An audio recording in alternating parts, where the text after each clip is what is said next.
Dahil nga sa ginawa nga nitong si Dara, nasira ng tuluyan ang kanyang career na siyang lalong nagpapagigil dito kay Megan. Galit siya sa ginawa ng kanyang ina at yun ang naging dahilan kung bakit tuluyan ng tatalikuran ang kanyang inang si Dara. Wala nang gustong lumapit sa kanyang ina. Maging ang kanyang anak ay tumalikod na mismo sa kanya. Dahil naisip nga nitong si Megan na hindi na siya matutulungan at hindi na niya masasandalan ang kanyang inang si Dara. Kaya naman nagagamitin niya ang kanyang utak at muli niyang babalikan ang Astra M. Nung sa ganoon ay maghingi siya ng tawad dito nang sa ganoon ay makabalik siya. Gusto niya talaga magkaroon ng solo. Ayaw sanang tanggapin ni Madam Monica etong si Yumi, lalong-lalo na at sakit siya sa ulo, pasaway sa grupo. Siya ang nadahilan kung bakit nagkaroon ng malaking pagkalugi ang kanyang kumpanya. Subalit dahil sa naisip ng isang staff na kailangan nila ng isang tao na itatapat sa sumisikat na si Jenny.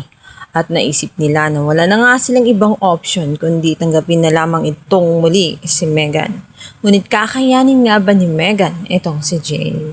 Dahil unang-una sa lahat ay wala naman talaga siyang ganoon kagandang boses.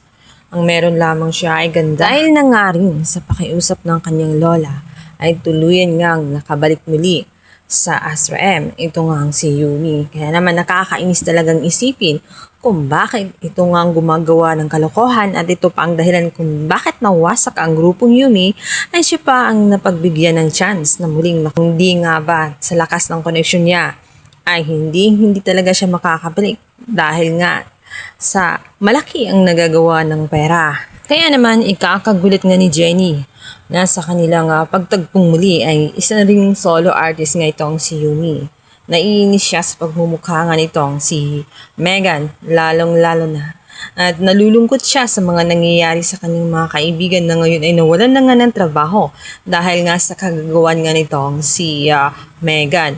Naisip niya na talagang saan nga ba kumukuha siya ng kapal ng mukha. Matapos ng lahat-lahat ay bumalik nga siya sa Astra M at ngayon ng solo artist. Well, malakas ang loob nga nitong si Jenny at naisip niya na hindi siya kailangang kabahan lalong-lalo na at alam niya kung ano lang ang kapasidad nga nitong si Megan kaya walang-wala siya sa kalingkingan at sa galing nga nitong si Jenny. Nakakaramdam ng pamamahiya itong ang si Megan matapos nga siyang kumanta ay ni isang fans ay walang gustong manood o makinig sa kanya. Instead ay nakapokus lamang ito kay Jenny at tuwang-tuwa sa naging performance ni Jenny.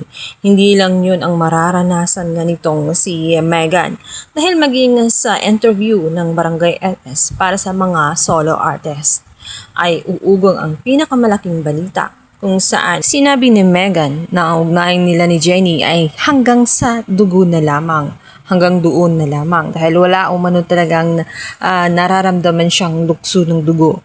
Kaya naman ito na siya sinabihan ng naturang DG na kaya nga siguro baka tama ang mga haka-haka ng mga netizen na hindi talaga sila magkapatid kaya ganoon ang nararamdaman nga nitong si Megan dahil may posibilidad na hindi nga siya anak ni Deo.